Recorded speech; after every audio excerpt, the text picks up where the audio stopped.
오늘은 어린이 주일입니다. 어린이 주일로 예배를 드릴 가운데 주님의 큰 은혜와 축복이 우리와 함께하기를 주의 이름으로 축원합니다. 오늘 어린이 주일 가운데 주님은 말씀하시죠. 우리에게 어린아이가 되라 이렇게 말씀하십니다. 어린아이가 된다는 것, 어린아이가 되라는 것, 어떻게 어린아이가 되며 어린아이가 된다는 것은 무엇일까요? 오늘의 말씀은 어린아이와 천국의 비밀에 대해서 우리에게 증거하고 있습니다. 오늘의 말씀 가운데 주님의 복음 가운데 숨겨진 그 비밀을 깊이 깨달아 우리 모두 어린아이와 같이 천국을 영접하는 그런 이 시간이 되기를 예수 그리스도의 이름으로 축원합니다. 오늘의 본문 말씀 13절에 사람들이 예수께서 만져주심을 바라고 어린아이들을 데리고 오매 제자들이 꾸짖거늘, 마가복음 10장 13절에 나오는 이 말씀을 보면 많은 사람들이 어린아이를 데리고 그 아기를 데리고 주님 앞에 다가오는 모습을 볼 수 있습니다.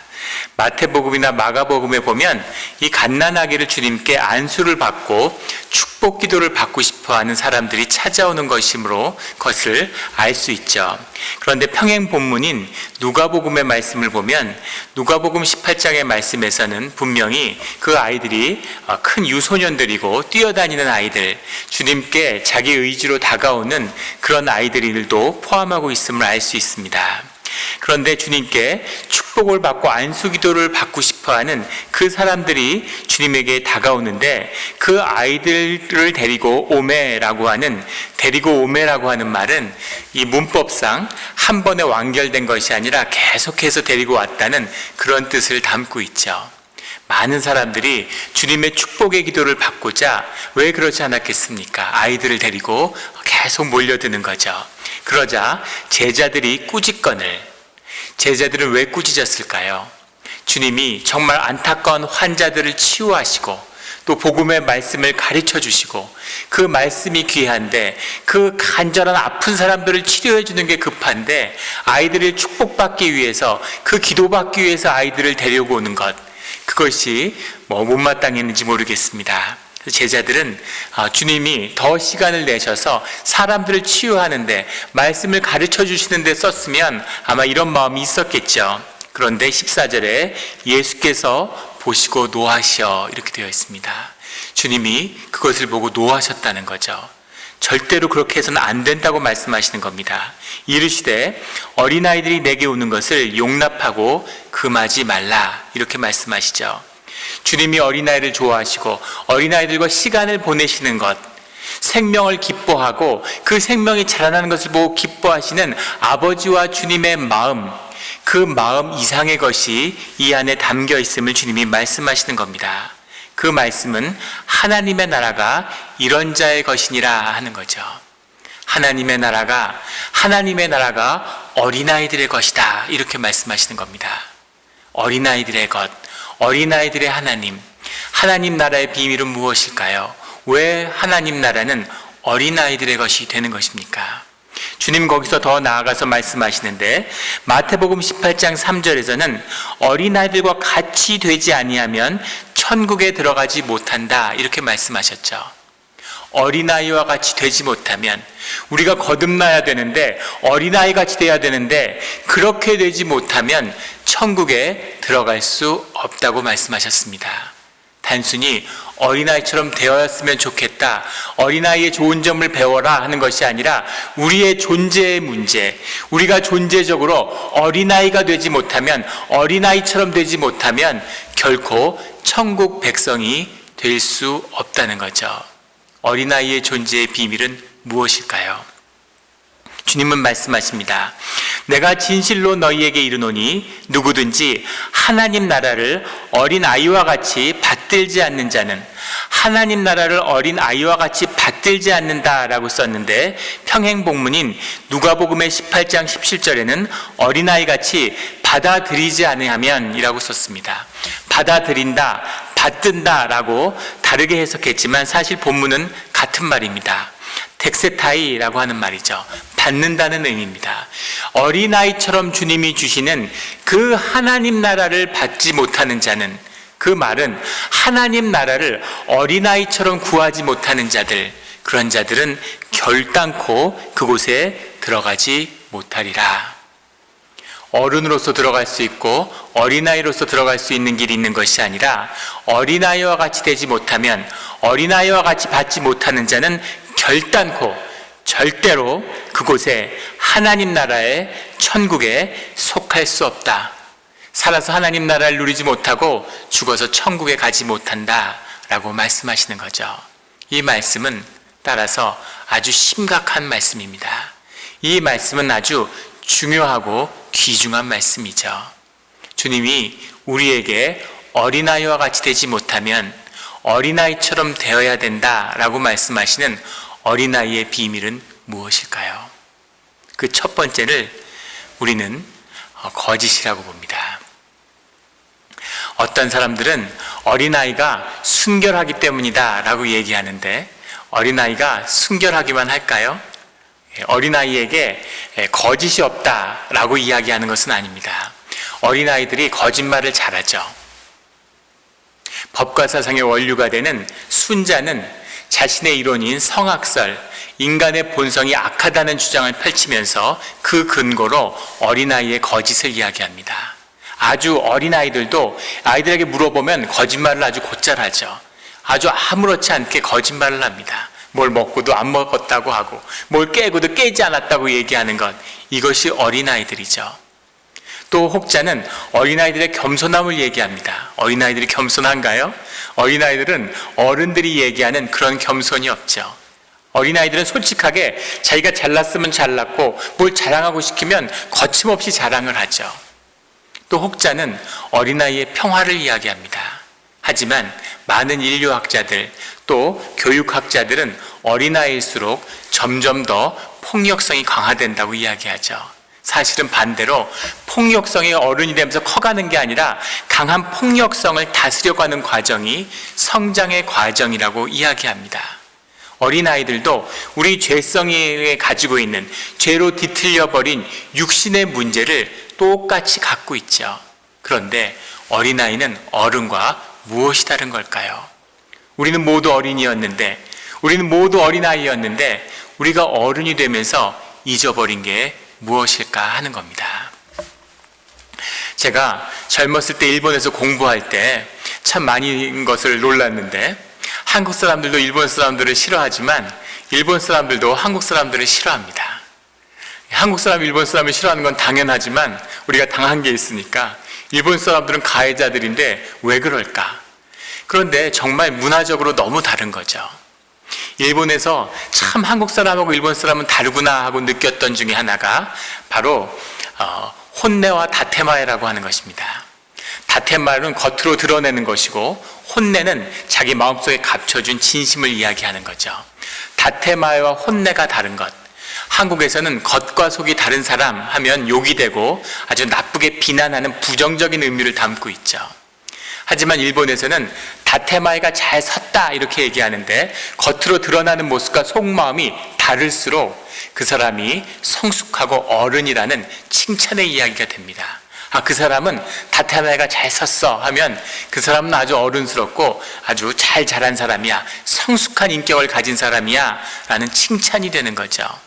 제가 일본에 있는 교수님한테 물어봤어요. 왜 이런 문화가 생겼느냐고, 일본 사람들은 왜 다테마를 그렇게 중시하느냐고. 한국 사람들은 자식을 잃으면 부모가 엉엉 울죠, 슬퍼서. 일본 부모들은 울지 않습니다. 슬프지 않고 괴롭지 않아서가 아니라 사람들 앞에 자신의 우는 모습, 그 어린아이와 같은 모습을 절대 드러내서는 안 되는 거죠. 왜 그런 것이 용납하지 못했을까? 제가 들었던 대답은 굉장히 가슴 아픈 이야기였습니다. 예전에 사무라이 문화, 아주 종적인 엄격한 무가사회, 계급 문화에서 억압받으며 살았기 때문에 일본 사람들은 사무라이에게, 지배자에게 칼로 남편을 잃어도 눈앞에서 남편의 목이 떨어져도 부인이 슬퍼할 수 없다는 거죠. 슬퍼했다거나 눈에 조금이라도 원망하는 마음이 보이면, 비치면 온 가족이 몰살당할 수 있기 때문에 그 어떤 경우에도 참고 감정을 억눌러야 하는 그런 슬픈 역사의 산물이다라는 이야기를 들었습니다. 사실은 오늘날 목이 잘리고 오늘날 자기를 그렇게 억압해야 되는 세상을 살고 있지는 않지만 사실 우리의 존재 조건은 비슷하겠죠.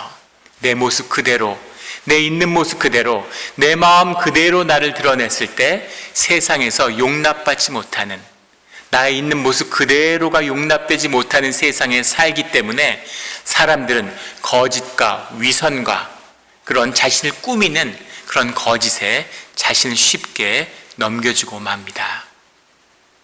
세상이 억압적이고 세상이 날 용납하지 않기 때문에 내가 이 세상에 태어나서 살면서 처음으로 배운 것이 거짓이었다는 것, 그것은 참을 수 있겠죠. 그런데 문제는 그 거짓에 넘어가서 그 거짓에 자신을 넘겨준 사람은 우리 자신이라는 거죠. 그런 이야기가 있죠. 사기를 친 사람과 당한 사람을 같이 처벌해야 된다고 주장하는 사람들이 있습니다. 왜냐하면 속아주는 사람이 있기 때문에 속일 수 있는 사람이 있다는 거죠. 속임이라고 하는 건 누군가 나를 속였을 때 내가 믿고서 그 거짓으로 나를 한 번 더 속임으로, 내 의식이 나의 존재를 한 번 더 속임으로 그 거짓에 넘어가는 것이라는 겁니다. 그 거짓의 문제는 사실은 굉장히 깊숙한 내 내면의 문제죠. 위선의 문제고 내가 내 자신일 수 없는 그런 존재의 깊은 죄성의 문제입니다. 내가 나로서 용납받지 못하는 것, 내가 나로서 살아가지 못하는 것, 내가 나 되지 못하는 것, 이것이 바로 거짓과 위선의 비밀이죠. 그런데 주님은 바로 그 거짓에 대해서 말씀하고 있는 겁니다. 오늘 우리가 일일 묵상 가운데 나는 본문 가운데 솔로몬이 주님께 버림받는 모습이 나오죠. 솔로몬의 무엇이 죄였을까? 우상 숭배와 함께 주님이 솔로몬이 야사르를 잃어버렸다, 정직을 잃어버렸다라고 말씀하십니다. 무엇이 정직일까? 윤리의 문제가 아니라 야사르라고 하는 것은 주님 앞에 내가 나로 서는 것입니다. 성경에서는 정직이라고 해석하고 있죠. 그것은 세상이 윤리와 선을 행하는 문제가 아니라 나의 죄와 나의 모든 거짓을 가지고 주님 앞에 솔직히 그것을 드러내는 것이죠. 다윗이 많은 죄를 범했지만, 다윗이 많은 순간 넘어졌지만 그때마다 주께 돌아와서 자신의 죄된 모습 그대로 주님 앞에 용서를 구하는 모습, 그것이 야사르입니다. 그런데 솔로몬은 그것을 잃었다는 거죠. 어떤 죄가 있어도, 자식의 어떤 아픔도 그것을 받아주고 용서할 수 있는 아버지시지만은 그 아버지가 거짓으로, 위선으로 가면을 쓰고 종교의 의로 자기를 꾸미는 그런 거짓된 모습은 결코 용납할 수 없다는 거죠. 거짓은 용납될 수 없고 거짓은 용서받을 수 없습니다. 그것이 종교의 죄악이기도 하죠.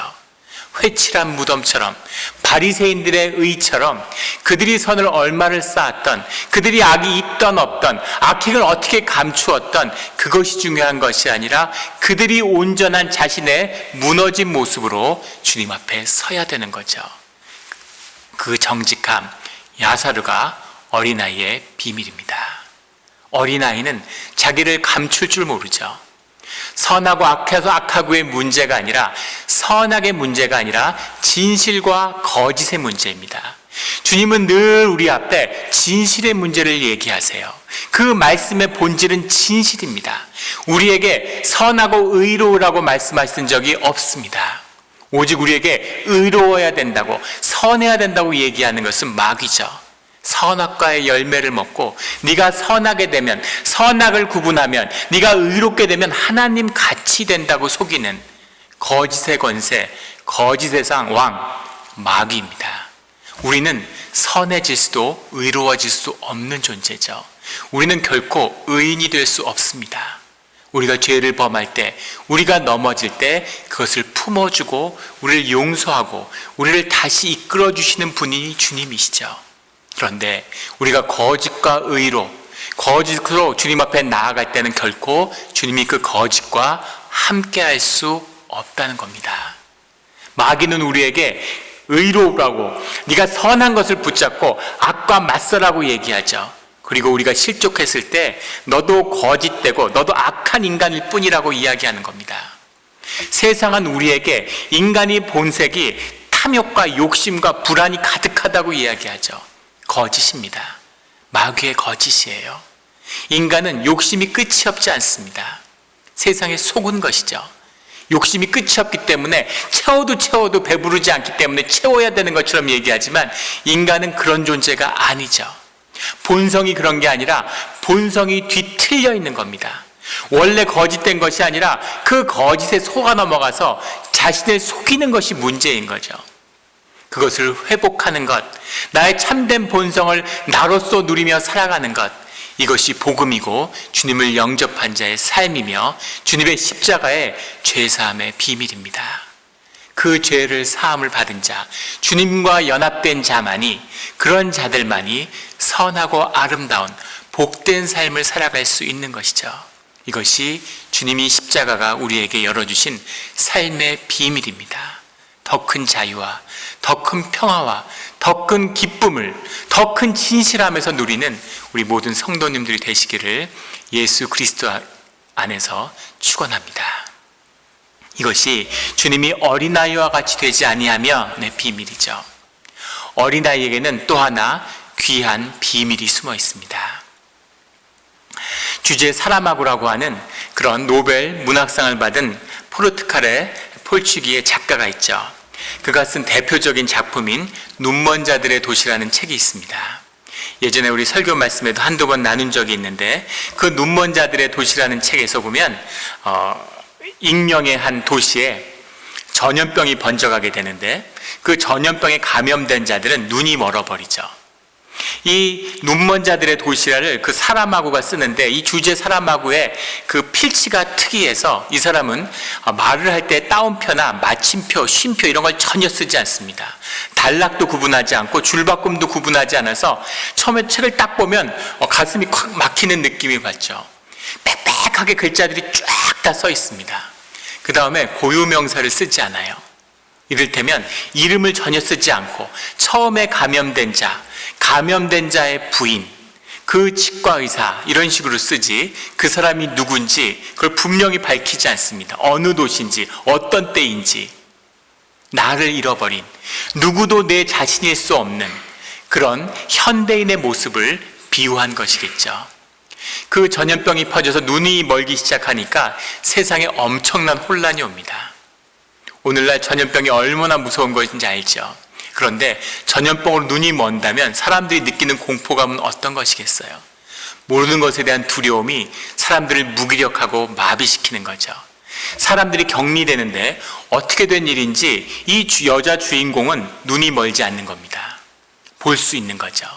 사람들이 눈이 멀어서 격리되고 사람들이 방치되면서 그 안에 있는 악의 모습이 어떻게 분출되는지가 나오죠. 그 안에서도 사람들이 먹을 거를 분배받는데 그걸 더 갖겠다고 싸웁니다. 원래 장님이었던 사람은 그 장님으로 살아가는데 익숙하니까 그게 파워가 되는 거죠. 그 장님이었던 사람들이 불량배들하고 결탁해서 권력을 쥐고 음식을 약탈하고 사람들을 지배하고 거기서 권세를 누리고 사람들이 거기에 굴종하며 살아가는 모습이 나타나죠. 이 여자 주인공이 눈을 뜬 자로서 처음엔 두려움 속에서 가족을 지키기 위해서 눈이 보이지만 눈이 보이지 않는다고 얘기하고 가족들과 함께 수용소로 들어가죠. 거기서 가족들을 데리고 돌아오는, 나중에 가족들을 데리고 우여곡절 끝에 탈출하고 보니까 온 세상이 그 질병으로 초토화가 되어 있는 거죠. 그리고 처음에 눈이 멀었던 자들을 다시 눈을 뜨면서, 그러면서 그 소설은 끝이 나갑니다. 영화로도 제작되었죠. 마지막에 여자 주인공의 눈이 어두워지면서 이제 내 차례인가? 라는 독백으로 소설은 끝을 맺습니다.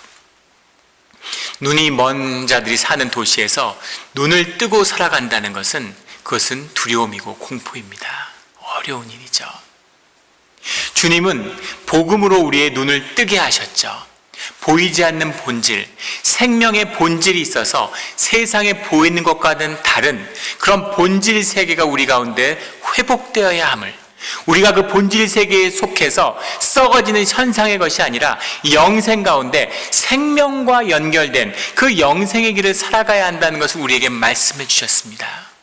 예수 그리스도의 십자가로 눈을 뜬 자들, 복음에 눈 뜬 자들이 우리들이죠. 그런데 눈을 뜬 자들이 세상에 속해서 살아간다는 것은 쉬운 일이 아닙니다.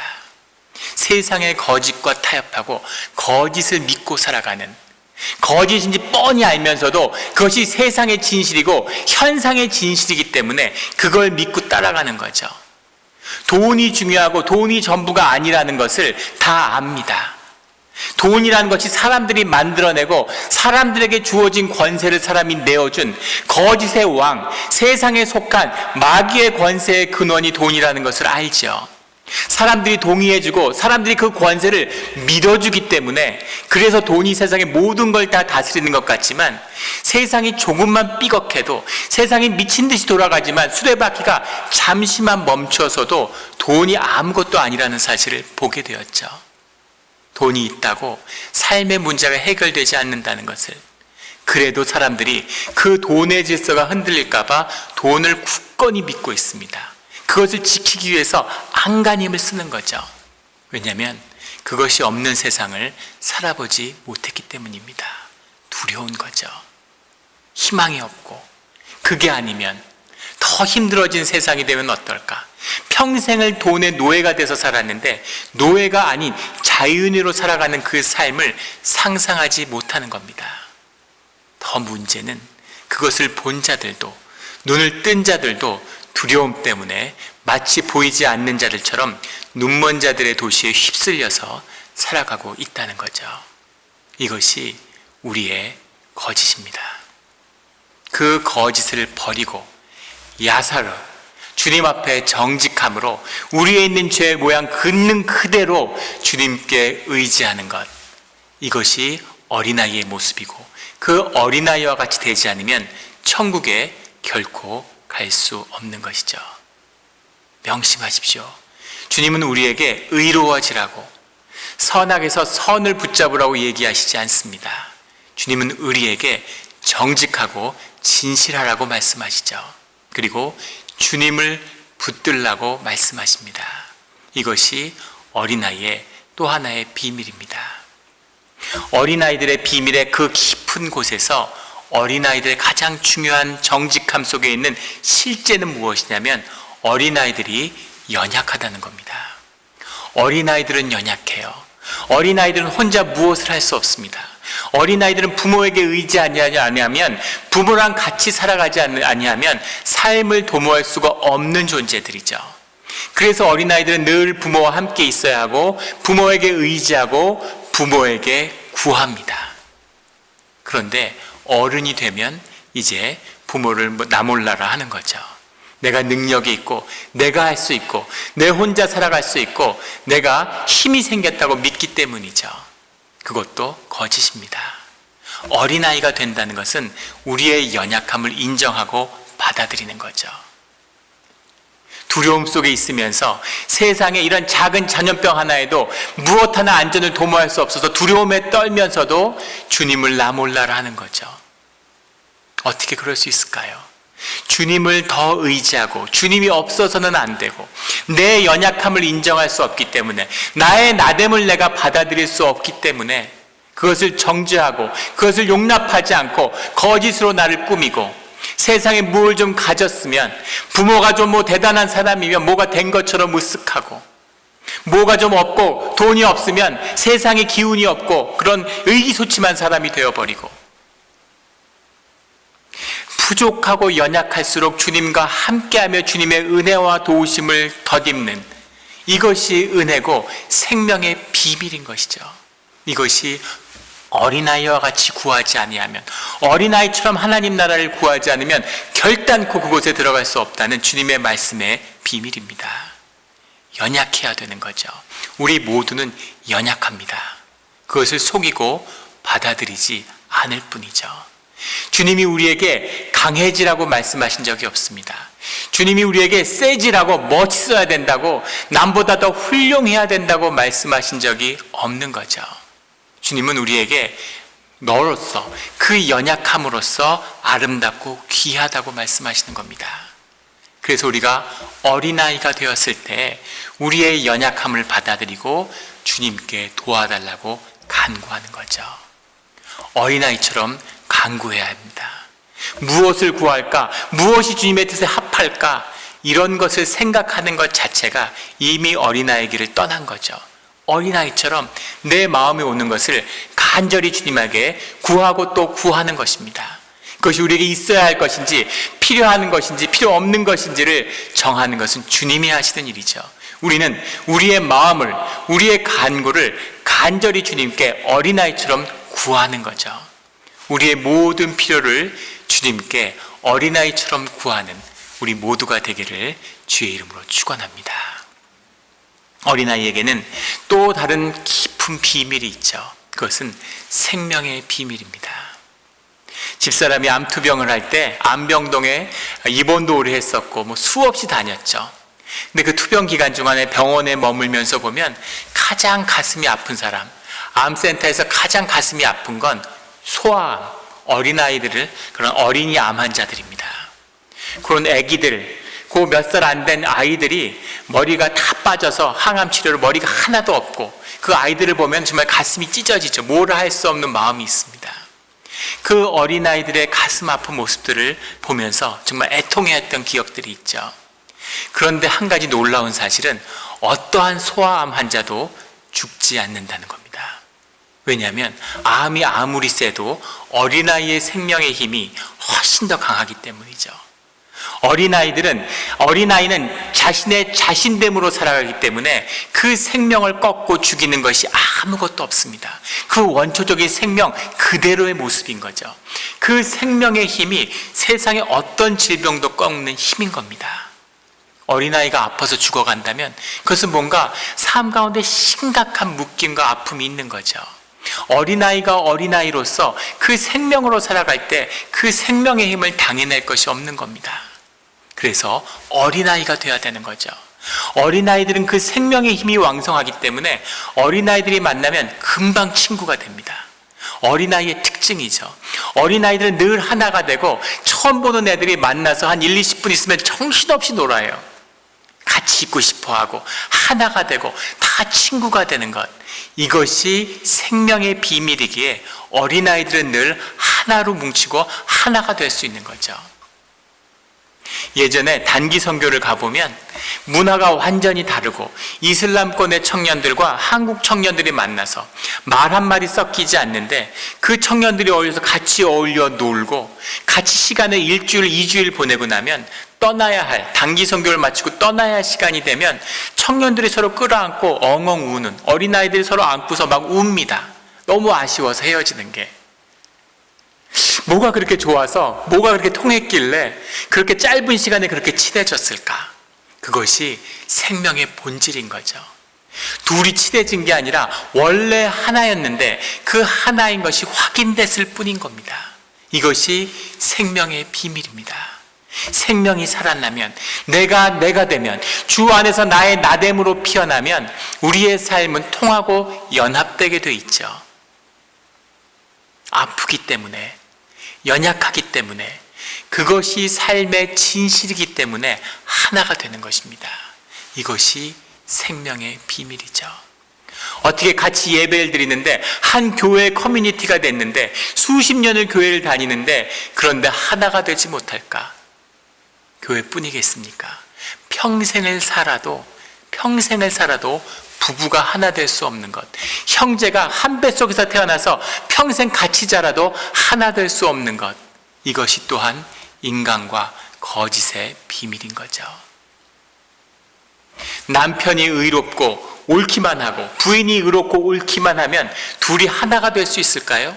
아무리 옳아도, 아무리 의롭고, 아무리 반듯하게 살아도 결코 둘은 같이 부부가 될 수 없습니다. 하나가 될 수 없는 거죠. 부족하기 때문에, 연약하기 때문에, 좌절하기 때문에, 실패하기 때문에 그 쓰라린 아픔을 서로 보듬어 줄 때에, 그 아픔을 내 아픔으로 만나는 그 사랑을 보았을 때, 그 사랑이 나누어졌을 때, 그때 부부는 하나가 되는 거죠. 이것이 하나님 나라의 비밀입니다. 연약하기 때문에 하나가 될 수 있고, 정직하기 때문에 그 연약함 가운데 은혜가 임하는 거죠. 이것이 어린아이의 비밀입니다. 다니엘 카드먼이라고 하는 그런 심리학자가 있습니다. 행동주의 경제학이라는 것을 만들었죠. 심리학자인데 노벨 경제학상을 받았습니다. 노벨 경제학상을 받은 그런 유일한 심리학자죠. 이 사람이 2002년도에 노벨 경제학상을 받았는데 이 사람의 대표적인 저자인 Thinking Fast and Slow라고 하는 책이 있습니다. Thinking Fast and Slow. 그 책에 보면 인간의 심리를 나타내는 여러 책들이 있는데 그 책이 밝힌 한 가지 진실은 인간이 합리적이고 이성적이지 않다는 거죠.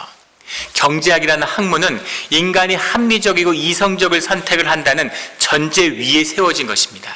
그런데 그 전제가 잘못되었다는 것, 그래서 경제학이 맞지 않다는 것을 이 사람이 실험을 통해 증명해냈죠. 수많은 실험들이 나옵니다. 인간이 실험을 하는데 이런 실험을 하는 겁니다. A라는 사람과 B라는 사람이 있는데 A라는 사람에게 100만 불을 주고 그 100만 불을 B와 나누라고 이야기하는 거죠.